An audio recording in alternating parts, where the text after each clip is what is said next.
Our next speaker is a former professional actor, director and teacher at RADA, the Royal Academy of Dramatic Art in London. I hope you enjoyed that, by the way, it's fun. He's worked alongside some of the UK's most famous actors, appearing on the London stage in BBC period dramas, and most famously playing Virgil Tracy in the Hollywood film adaptation of Thunderbird. So I could be his Lady Penelope to his Virgil, couldn't I? Like that, okay. So he now runs in-flow training and has worked with companies all over the world to help them communicate with impact. And if we've got time, we'll be able to take a few questions at the end of his talk. So if you have any thoughts, just hang on to those. And can we get the roving mics at the ready? Is that possible? Yes, no? Tracy's like that. Oh, God, if I have to. Yeah, thank you. Okay, so today he's going to show us why confident communication is vital to your sales success. And he's going to share some simple tools to help you unlock your own star performance. Please give a very warm welcome to Dominic Colenso.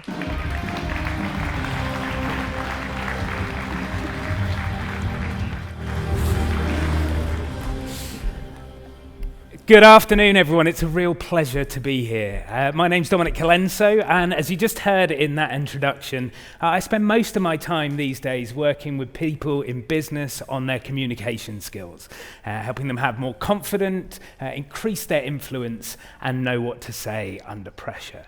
As you also heard, I spent the first half of my career working as an actor on stage and screen. Now, it's always a little bit embarrassing at this point, as most of you are sitting there thinking, well, I don't recognize him. And I wouldn't expect you to. I'm not famous, but just to clear things up and prove to you that I'm not lying, this is me flying a spaceship with very impressive hair. I'm not quite sure what I'm doing there. Getting this job was massive for me. It would change the shape of things to come. I was 21, I just left drama school, and all of a sudden I found myself starring in a Hollywood film. It was amazing. I got to fly around the world, do the whole red carpet autograph thing, getting chased by paparazzi. I even had my face on the side of a London bus. But the real moment of impact, the catalyst, if you like, for the opportunities that opened up for me, wasn't being on set filming the film. It was convincing the director in the audition that I was the right person for the role. Because as an actor, your job wasn't just to act, but to sell yourself as well. In every audition I ever attended, I was the product. And on that day, I closed what was arguably the most important sale of my life. It would change the shape of things to come. It would cause some doors to open and others to close, and would ultimately lead to me standing here in front of you today.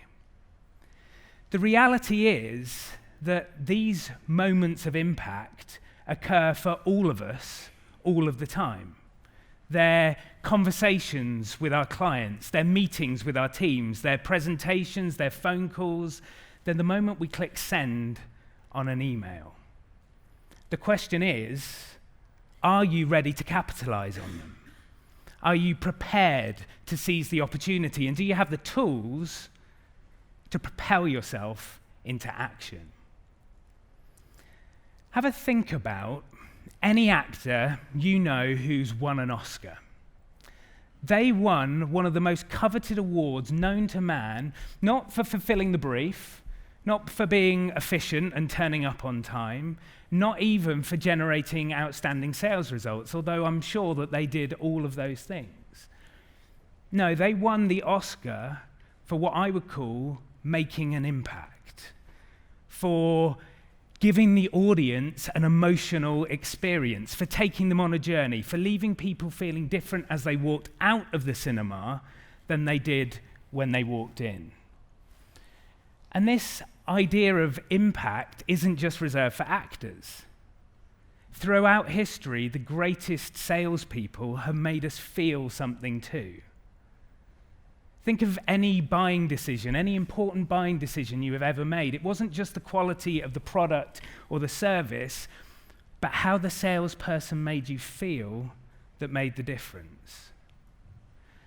So if we want to be successful, if we want to increase our influence, if we want to hit our targets and achieve our goals, we need to acknowledge the important role that communication plays.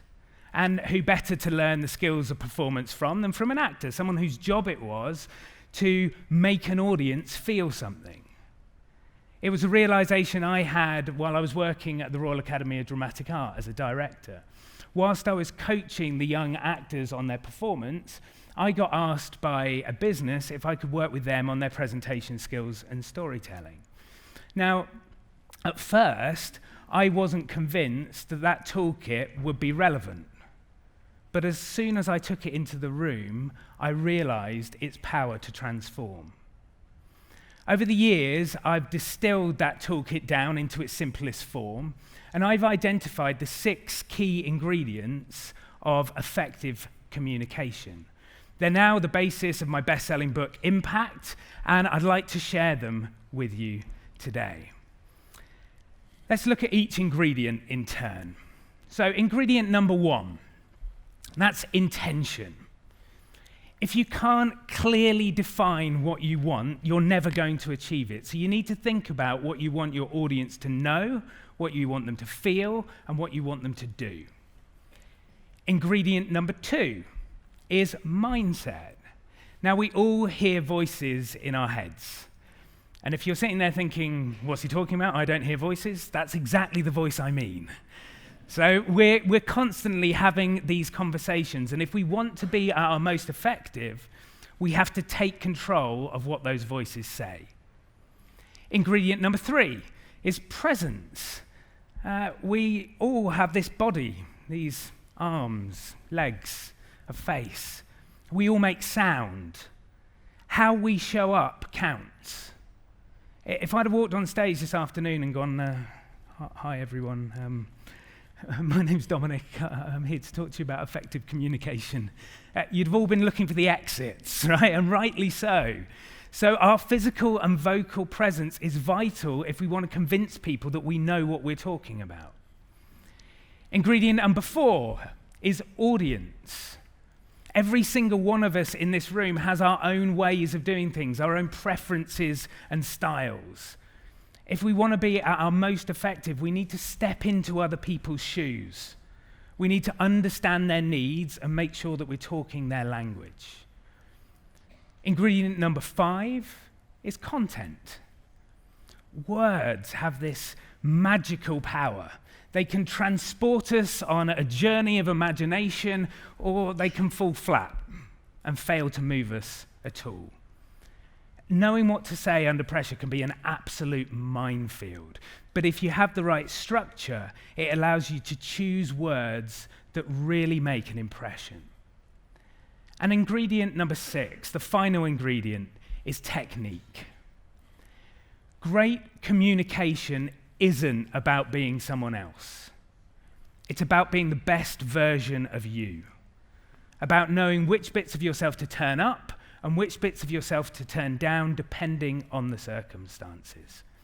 When we start to build those muscles of communication, we start to unlock a performance that is credible and authentic. Now, unfortunately, we don't have time to go into each of those ingredients in detail. So what I want to share with you is the ingredient that will have the most impact on your conversations with clients and prospects. It's the thing that will transform those interactions, and that's ingredient number 1, intention. When I was training to be an actor, the question that I got asked most was this: what do you want? Okay? Not what did I want as me, Dominic the actor, but what did I want as the character? What was I trying to do in the scene? Now, what do you want is a pretty simple question to ask, but actually I found as an actor sometimes it was a pretty difficult question to answer. And my experience with people in the real world tells me that the same is often true. If you're really honest, how often, before you pick up the phone or you walk into a sales meeting, have you clearly defined in detail exactly what it is that you're looking to achieve? Now, I'm going to make an assumption that I'm in a room full of pretty driven people who are investing in themselves with time and money to be in a room like this today. So let's assume that you've done a little bit of homework. You've done a little bit of thinking in advance. If you have, I'm going to guess that you've asked one of two questions. What do I want the audience to know? Yeah, what information do I want to get across? What are the features or the benefits? What's the timeline? Or what do I want the audience to do? Sign the contract, give me their credit card details, agree to the next meeting. Actors do something different. Actors ask a third question. It's a question that, if they answer well, makes the difference between a straight-to-video performance and an Oscar-winning one. And that question is, what do I want my audience to feel? Let's do a little experiment. I like to call this the Robert De Niro exercise. Has anyone seen the movie Taxi Driver? Yeah? Okay, you're going to enjoy this. What I'd like you to do is I'd like you to find a partner. So just stand up for me and turn to the person standing next to you.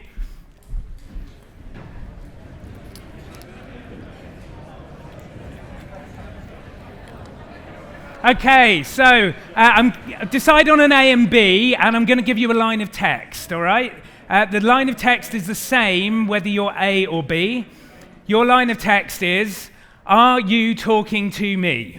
Okay, so partner A is going to say, are you talking to me? Partner B is going to respond by saying, are you talking to me? Are you talking to me? Are you talking to me? Are you talking to me? Are you talking to me? Back and forth, until I tell you to stop. Go.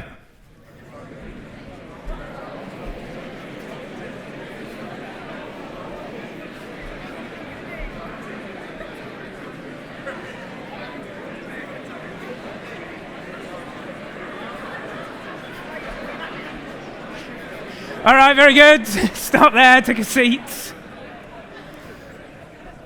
You guys are very, very polite. If I do this in a room full of investment bankers, I'm literally having to pull them apart at this moment. All right, so you changed some stuff. I didn't ask you to, but I'm glad you did, because it made it a little bit more interesting. So what sort of stuff did you change? Just shout out for me. The tone, accent, intonation, volume. The facial expressions, yeah, body language, the speed, some nice pauses in there. Are you talking to me? Yeah, all of that sort of stuff was going on. Now, those things are great if you're an actor. As salespeople, not so great. Right? I don't want you walking into your next sales meeting thinking, I think in this first sentence, I'll pause there, I'll go up at the end, and they'll finish on a high pitch. Yeah, it'd be absolutely ridiculous. So instead, I want you to think about that question that actors ask. What do I want the audience to feel? This is a technique that has its roots firmly in the real world. In the acting world, we call it emotional intention. It's the emotional part of the jigsaw. But if you think about it, we do this in real life all of the time.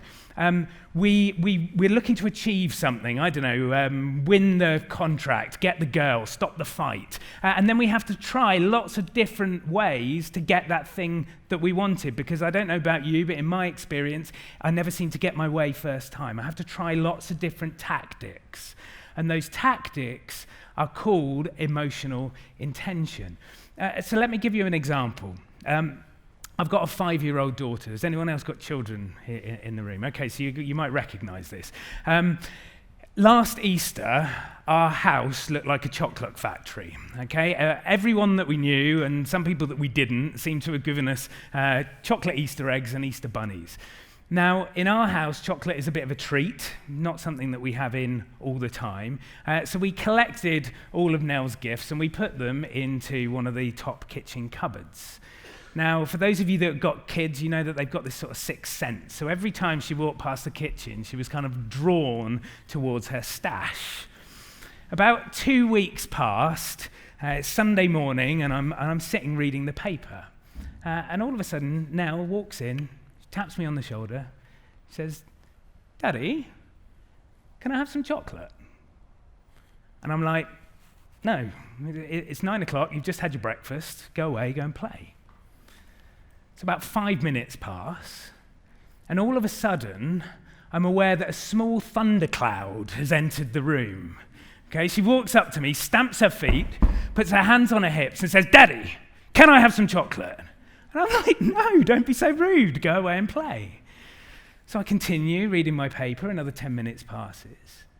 And all of a sudden, out of nowhere, I'm suddenly aware that she's sitting on the arm of the armchair, right? She looks up at me, kind of flutters her eyelids, goes, "I love you, Daddy. Can I have some chocolate?" And I'm like, "Oh, yeah, just don't tell your mum," all right? So the thing that she wanted stays the same. She wanted to get the chocolate, but she had to try lots of different tactics in order to get there. So convince, to shake, to charm, to flatter. That's the way that we do things in real life, but as salespeople, we're not always as targeted in our interactions. We're not always focused on what we want the other person to feel. So let's try this. We're gonna get you back into those partnerships. So stand up for me. Back into those partners. I'm going to give you 2 emotional intentions, all right? The first one is to threaten. Now listen, no physical contact, all right? Our insurance doesn't cover it. You heard it here first, no physical contact. Intention number 2 is to amuse. All right, so you've got to see if you can amuse your partner with the line. So to threaten and to amuse, there's your line of text. Are you talking to me? Back and forth until I tell you to stop. Off you go.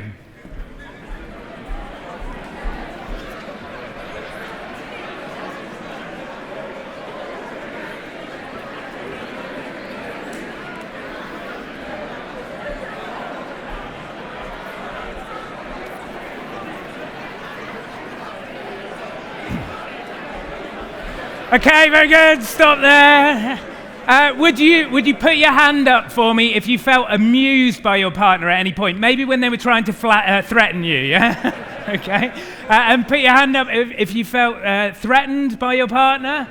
Okay, just have a look around the room. Those persons' partners, avoid them in the coffee break, all right?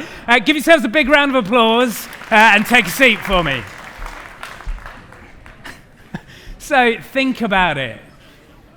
In your sales conversations, what are you trying to make your audience feel?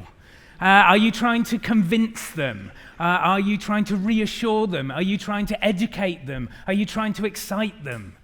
There are literally thousands of these different active verbs to choose from. The key is making it fit to the audience. When you do, it changes the words that you choose. And as we just demonstrated in that exercise, the way the words come out of your mouth. You said those same words, but you said them in a different way because you had a different emotional intention, a different thought behind what you were speaking. And this technique even works for email as well. Before you write an email, if you think about what your emotional intention is, it will change the words that you type. Who's ever sent an email and got a response that they weren't looking for? Yeah, maybe you should have thought about the emotional intention before you click send. So there is one word, however, that I would like you to ban from your lexicon, and that's this word, inform, all right? It's gone, no more. Why? Because I don't believe anyone ever in the history of the world has walked out of a meeting or got off the phone call and thought, "Ooh, I feel so informed right now. I am completely updated," right? It just doesn't work. We're sharing information all of the time. But I want you to think about how you share that information and what the emotional intention behind that information is. So, next time you're about to pick up the phone, next time you're about to walk into the sales meeting, next time you're about to open the laptop and open Outlook, I want you to answer these 3 questions. What do you want your audience to know? What do you want your audience to feel? And what do you want your audience to do? We need to realize that communication isn't a soft skill. It's at the heart of everything we do. It creates leverage and momentum. As salespeople, it's a skill set that you need to focus on and continually improve. So I encourage you to take all of the ideas that you've learned over the course of today back into the office and share them. And to help you do that, I've got 50 free copies of my book to give away. So if you'd like one, come and see me at Speaker's Corner. You can grab one. It's yours to take away. And if you'd like to give something back, then follow me on Twitter, follow me on LinkedIn, and tag me in a post with the hashtag NSC19. Don't let your next sales conversation be straight to video, okay? If you want to make it an Oscar-winning performance, then get clear on your intention, take control of your mindset, expand your presence, understand your audience, create more compelling content, and start to develop your technique. If you do, I guarantee you'll make an impact. Thank you very much.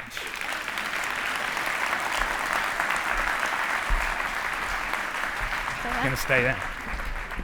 We've got time for a couple of questions. I've got one. I've got a burning question. I didn't actually see you in Thunderbirds. It's all right. I'll forgive you. What age group was it for? So it was a kids' movie, so kind of target audience was from 5 to 15. And did you have to act? No, Okay. sorry. I can do it, though, if you want me to. Seen it here first. Okay, smashing. Any questions straight off the bat down here? One of the last rows on the flats there. Thank you. Just tell us your name. What's your name? Where'd you come from? Hello. Hello. I'm Ruth from Coventry. It's a little small town down the road. No importance. I'm being nosy. Okay. The one company that basically got you from RADA, what was that company? Out of interest. I'm not allowed to Good tell question. you that, I'm afraid, but sorry. But we work with lots of Please? businesses. If you go on my website, you can see loads of the sorts of businesses that I just we work thought it with. was quite innovative, so I was intrigued. Okay. If that, any Google nod, yes? Maybe, yeah, maybe. Oh, there we go then. Done. Thank you. What differences do you see in people then? What's the style before and what's the transformation that happens So for people? this is really important. It's not about trying to make your sales team into other people. You know, you don't want cookie cutter people that go out and do the same thing. But we all have this range. And we are different people in different situations. So we are different when we're in work, sitting on our desk, than when we're, on the football terrace or in the pub with our mates. We bring a different side of our personality to that situation. What I help people do is understand that you've got this whole range to play. And that actually some of the things that you thought maybe I shouldn't take into a business context, with the right tweaking, can be really powerful. So it's not about being someone else, it's being that best version of you. You on a good day? Yeah, absolutely. Okay. You on your best day. I think. Any other questions about how you might have more impact in your conversations and your pitches? Yes, just behind the pillar there, in the cheap seats. I'm Jake from Chesterfield Cylinders. I don't know if I speak for a lot of people in the room, but I'm fed up of sit-down meetings. We have customers come in, just boring. How do we spice it up with communication? So I think it's a great question.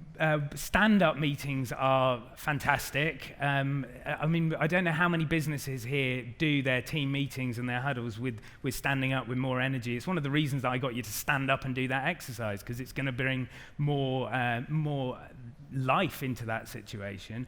I think you need to be conscious of who the audience are. So you don't want to just put on a show for the sake of putting on a show, because that can be a bit weird. I would think about the narrative journey that you're going to take them on. Think of every sales meeting or every sales conversation as a little mini episode of TV or a feature film. It has to have a beginning, a middle, and an end, and you need to be able to kind of chart that emotional journey that you want to take people on. You've got to leave people feeling different at the end of the conversation than they did at the beginning. If you haven't, then you haven't made an impact. You haven't changed the way they feel. Okay. And finally, need a tip, really.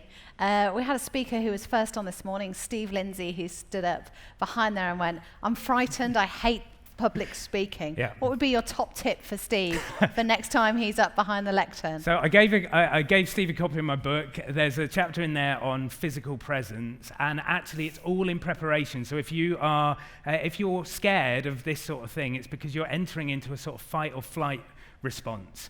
You're getting an adrenal response, your cortisol levels are spiking, your testosterone levels are getting lower.